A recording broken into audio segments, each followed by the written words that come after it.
중국의 최고신 옥황상제 그는 원래 인간이었다는 사실 알고 계셨나요? 수십억 년에 걸친 수행 끝에 신이 된 존재. 오늘날 우주의 질서를 관장하는 천상의 황제지만 그의 시작은 한 왕국의 평범한 왕자였습니다. 도교와 불교, 국가 권력과 민중 신앙, 그리고 신성한 관료제까지 옥황상제의 이야기는 단순한 신화가 아니라 인간이 신이 되어가는 놀라운 여정입니다. 지금부터 중국에서 가장 숭배받는 신의 진짜 기원을 함께 파헤쳐 보겠습니다. 먼저 옥황상제가 누구인지부터 살펴보죠. 현재 중국 대중종교에서 그는 절대적인 권력의 정점에 서 있습니다. 천상의 모든 신들을 통솔하는 우주의 황제이자 신성한 관료제의 최고 책임자거든요. 그의 권위는 지상의 황제와 비슷하면서도 훨씬 광범위해요. 모든 하급 신들에게 명령을 내리고 상과 벌을 결정하며 우주 전체의 질서를 관장하죠. 하지만 여기서 흥미로운 점은 옥황상제가 접근 불가능한 초월적 존재가 아니라는 것입니다. 사람들은 그를 천상의 할아버지라는 친근한 이름으로도 부르며 절망적인 상황에서 직접 그에게 도움을 청할 수 있어요. 특히 다른 하급 신들에게 기도했지만 응답을 받지 못했을 때 사람들은 최후의 수단으로 옥황상제에게 직접 호소합니다. 음력 정월 초하을에는 옥황상제에게 특별히 헌정된 날이에요. 이날을 그의 생일이라고 부르기도 하는데 전국의 사원에서는 성대한 제사가 벌어집니다. 푸젠성에서는 신도들이 수십 마리의 구운 돼지를 가져와 제단에 올리는 장관을 볼 수 있어요. 돼지들의 입에는 밝은 오렌지가 물려져 있어 화려한 장면을 연출하죠. 그런데 이 시기가 우연의 일치는 아닙니다. 옥황상제의 생일은 주방신이 천상으로 올라가는 시점과 절묘하게 맞물려 있어요.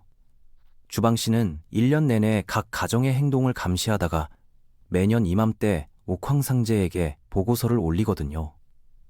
따라서 주방신이 보고를 하기 직전에 옥황상제에게 예를 갖추는 것은 매우 전략적인 선택이라 할 수 있습니다. 이제 도교에서의 옥황상제를 살펴보겠습니다.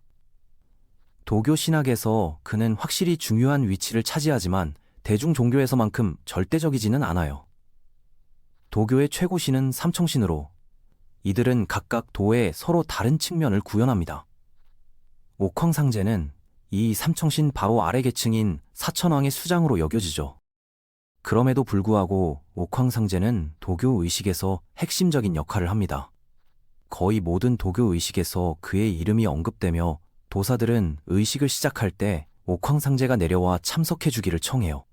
또한 거의 모든 도교 사원에 그의 신의가 모셔져 있어 최고 신은 아니더라도 여전히 매우 중요한 존재임을 보여줍니다. 도교 경전 중에서 옥황상제를 다룬 가장 중요한 문헌은 옥황상제 집경입니다. 이 경전은 1344년경에 편찬된 것으로 추정되며 현대 도교에서 가장 신성시되는 경전 중 하나로 여겨져요. 이 경전에 따르면 옥황상제의 탄생부터가 범상치 않았습니다. 그는 어떤 왕국의 왕자로 태어났는데 태어나는 순간 그의 몸에서 찬란한 빛이 발산되어 왕국 전체를 환하게 비췄다고 해요. 하지만 그는 평범한 왕자의 길을 걷지 않았습니다. 아버지가 세상을 떠난 후 미래의 옥황상제는 왕위를 포기하고 도를 수행하는 길을 선택했어요.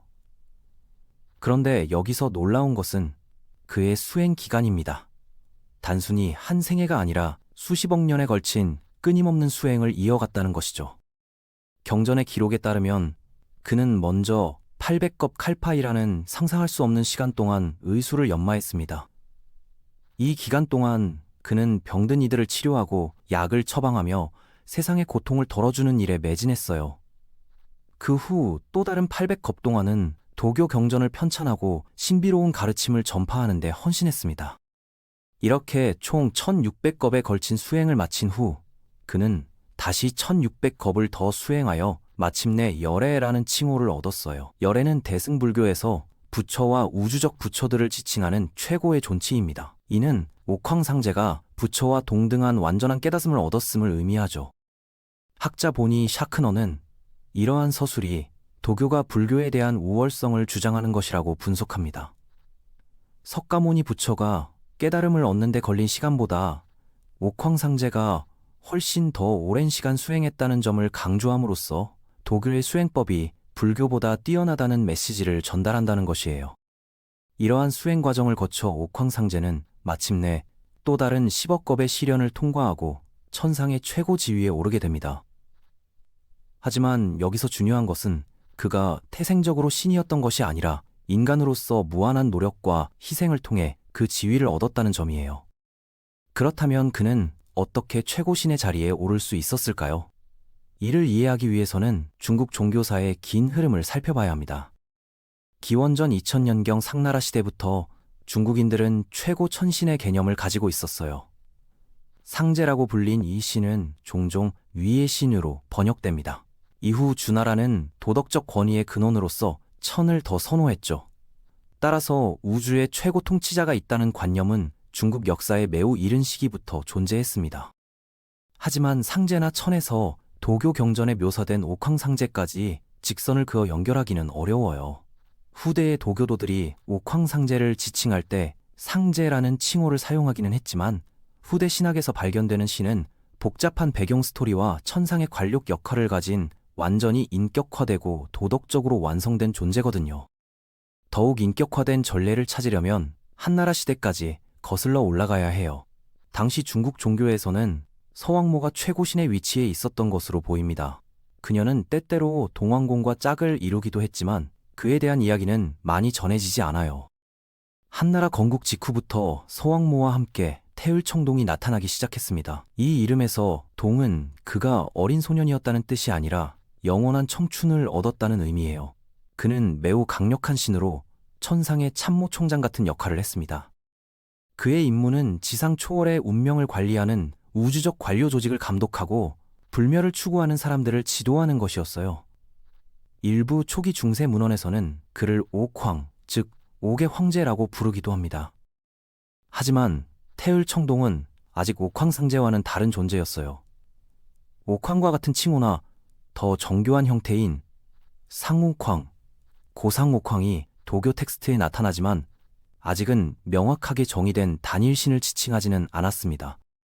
하지만 몇 세기가 흘러 당나라 시대에 이르러 옥황은 하늘을 다스리는 신을 가리키는 일반적인 명칭이 되었고 서왕모의 남성적 대응물이던 태을청동이 사라지면서 옥황상제가 독특한 신으로 더욱 두드러지게 부상하기 시작했어요. 하지만 옥황상제가 중국 신들의 최상위 신으로 확실히 등극한 것은 11세기 송나라가 들어서면서였습니다. 그리고 이 모든 것은 제국의 직접적인 개입 덕분이었어요. 진종 황제의 통치 기간 동안 옥황상제는 웅장한 새로운 칭호를 받았습니다. 채도금궐 어력함 무자은대연 대성지고지명 옥황상제라는 긴 칭호였어요. 그는 주요 국가 재단에 모셔졌고 공식적으로 국가희생제사 등록부에 포함되었습니다. 하지만 국가의 후원만이 옥황상제 부상의 유일한 이유는 아니었어요. 대중적인 종교 관행도 중요한 역할을 했는데 특히 영적 글쓰기와 영매를 통한 계시를 중심으로 한 관행들이 두드러졌습니다. 특히 북에는 신이 매달린 붓이나 천필을 통해 기적적으로 메시지를 새겨서 소통한다고 믿어지는 관행이었어요. 송나라 시대에는 옥황상제가 꿈, 부계, 빙의 등을 통해 신의 사자들을 통해 명령을 내리는 최고신으로 도교 문헌에 등장합니다. 따라서 옥황상제가 최고의 신으로 등극한 것은 국가가 후원하는 의식을 통한 위로부터의 압력과 대중 종교의 황홀한 경험과 대중적 의식을 통한 아래로부터의 요구가 모두 결합된 결과였어요. 이제 불교의 반응을 살펴보겠습니다. 옥황상제에 대한 주요 도교 텍스트인 옥황상제 집경이 불교에 대한 그다지 은밀하지 않은 비판을 담고 있으며 옥황상제가 부처보다 권력과 지혜 면에서 훨씬 뛰어나다고 주장한다는 점을 기억해야 해요. 불교도들은 반박과 흡수라는 두 가지 접근 방식을 취했습니다. 한편으로는 송나라 시대의 불교 경전들이 도교도들의 옥황상제 우월성 주장을 공개적으로 비판했어요. 반면에 불교도들은 옥황상제를 제석천이나 인드라와 동일시하여 자신들의 우주론에 흡수했습니다. 이제 잠시 옥황상제라는 직함에 대해 생각해 보겠습니다. 신들은 여러 면에서 신성한 관료제 속의 정부 관리들처럼 기능했어요. 옥황상제는 이 신성한 관료제의 꼭대기에 앉아 있고 그의 아래에는 잘 정의된 영향력 범위 내에서 권력을 행사하는 신들이 있습니다. 인간 공무원이 좋은 일을 해서 승진할 수 있는 것처럼 신에게도 똑같은 승진의 길이 열려 있었어요. 신이 더 잘 수행할수록 그들에게 맡겨지는 책임도 더 커질 수 있었습니다. 따라서 신의 세계는 지상의 세계를 반영했어요. 신들도 직업을 가지고 있었으며 효율성, 인기, 그리고 신을 기리기 위해 행해지는 의식에 따라 승진하거나 강등되었습니다. 그래서 송나라 황제들이 옥황상제를 승진시키고 공식 등록부에 올리고 엄청나게 긴 칭호를 붙인 것은 대단한 일이었어요. 이 모든 것은 신의 인기와 그가 얼마나 효과적인 존재로 믿어졌는지를 반영합니다. 중국 종교에서는 신의 질서가 훨씬 더 유연해요. 신은 승진하여 계급을 오를 수 있을 뿐만 아니라 일반 인간도 시간이 지나면 실제로 신이 될 수 있습니다. 이런 일이 일어날 수 있는 한 가지 방법은 지역 영웅이 죽고 그 뒤에 종교 집단이 형성되는 경우예요. 오늘날 중국 사회에서 가장 인기 있는 신들 중 하나인 관우와 마조도 이 길을 따랐습니다. 그리고 우리가 옥황상제 집경에서 보았듯이 옥황상제는 인간으로 태어나 수십억 년의 수행 끝에 지위와 권력을 얻었다고 믿어졌어요. 옥황상제는 중국 대중문화에도 늘 등장합니다. 가장 좋은 예로는 아마도 가장 유명한 중국 이야기인 서유기를 들 수 있어요. 이는 실제로 있었던 역사적 여행, 즉 당나라 승려 현장이 불교 경전을 수집하기 위해 인도로 여행을 떠난 이야기를 소설화한 것입니다. 이야기 속에서 우리의 영웅적인 스님은 3명의 초자연적인 동료인 저팔계, 사오정, 손오공의 도움을 받아요. 하지만 손오공이 불로초 복숭아를 먹고 옥황상제의 연애를 망치고 하늘에 혼란을 일으킨 뒤 손오공을 지상으로 추방함으로써 이야기의 시작을 알린 것은 바로 옥황상제입니다.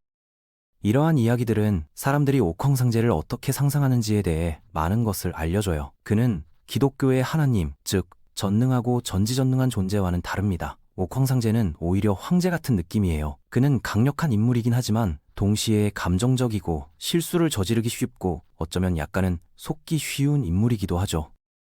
그를 속일 수는 있지만 운을 시험하지 않는 게 좋아요. 그는 보상을 주는 것만큼 쉽게 당신을 눈 깜짝할 새에 돼지나 강의 요괴로 만들 수 있거든요. 이처럼 옥황상제는 완벽한 초월자가 아니라 인간적인 면모를 가진 통치자로 그려집니다. 결국 옥황상제의 이야기는 인간이 신이 될 수 있다는 중국 종교의 독특한 믿음을 보여줍니다. 그는 태생적 신성이 아닌 획득된 신성의 대표적인 예예요. 수십억 년에 걸친 끊임없는 수행과 희생을 통해 최고의 지위에 오른 그의 여정은 인간의 잠재력과 노력의 무한함을 상징합니다. 동시에 그의 부상 과정은 중국 종교가 어떻게 국가 권력과 민중의 신앙, 그리고 종교 간 경쟁이 복합적으로 작용하여 형성되었는지를 보여주는 흥미로운 사례예요. 옥황상제는 단순히 고대부터 내려온 신이 아니라 역사적 과정을 통해 만들어진 신인 것입니다.